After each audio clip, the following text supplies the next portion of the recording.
Ini dia, ini ada kinerja saham Logam Mulia dalam sepekan. Jawabannya adalah sangat berpengaruh dan direspons negatif oleh pasar. Karena kita sekarang kan biaya ekspornya nol kalau nggak salah.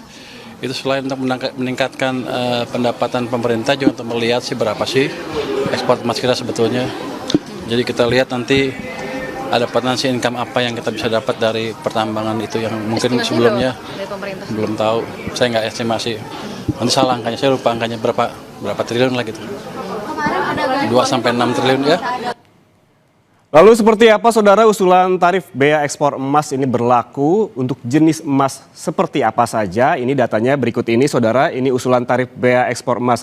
Di antaranya saudara ada jenis DOR atau yang berlaku dengan pajak keluar sebesar 12,5%.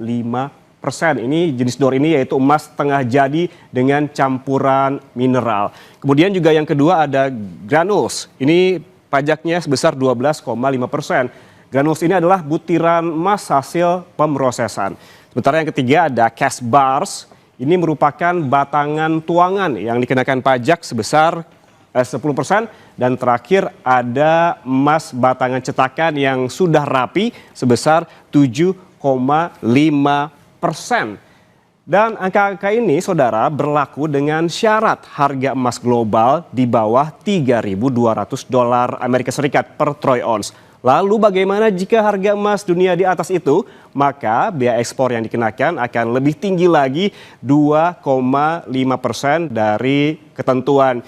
Makanya jika sekarang misalkan DOR 12,5%, maka ditambah 2,5%, maka ini masing-masing jadi 15%, 15%, 12,5%, dan yang terakhir di minted bars menjadi 10% apabila ketentuan tadi berlaku.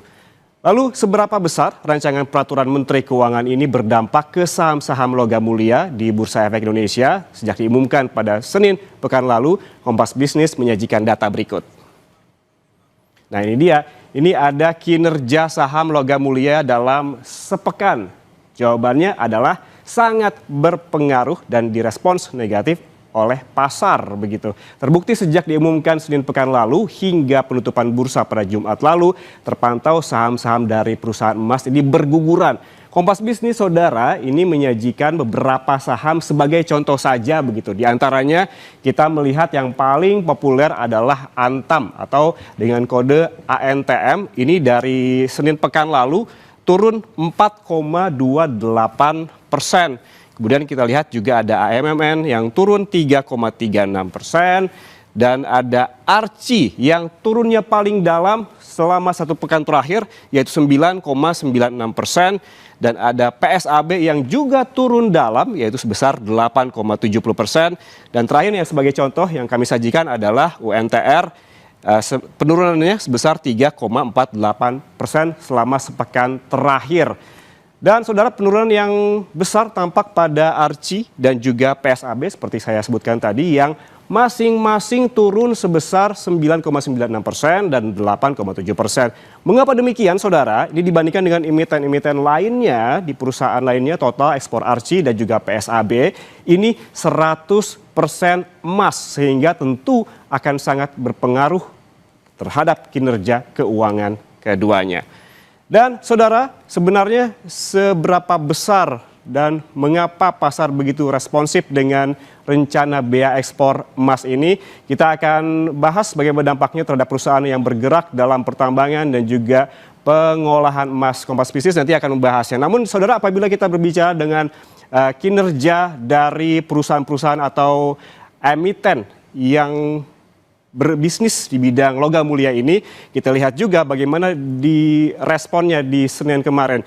Apabila ini merupakan angka-angka selama satu pekan terakhir saudara, pada saat pengumuman itu dilakukan pada hari Senin pekan lalu, justru penurunan juga terjadi tapi tidak sedalam ini. Namun hari demi hari begitu ya selama satu pekan, bahkan di penutupan bursa kemarin penurunan ini terjadi semakin dalam, bahkan terhadap emas Antam yang populer yang ekspornya tidak sampai 100% begitu.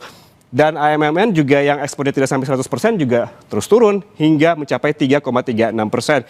Dan yang memang luar biasa ini terjadi fenomenanya di angka 9,96% di ARCI penurunannya dan juga PSAB sebesar 8,70%. Seperti saya sebutkan tadi, dua perusahaan ini memang mengekspor emasnya begitu dan 100% emas yang diekspor.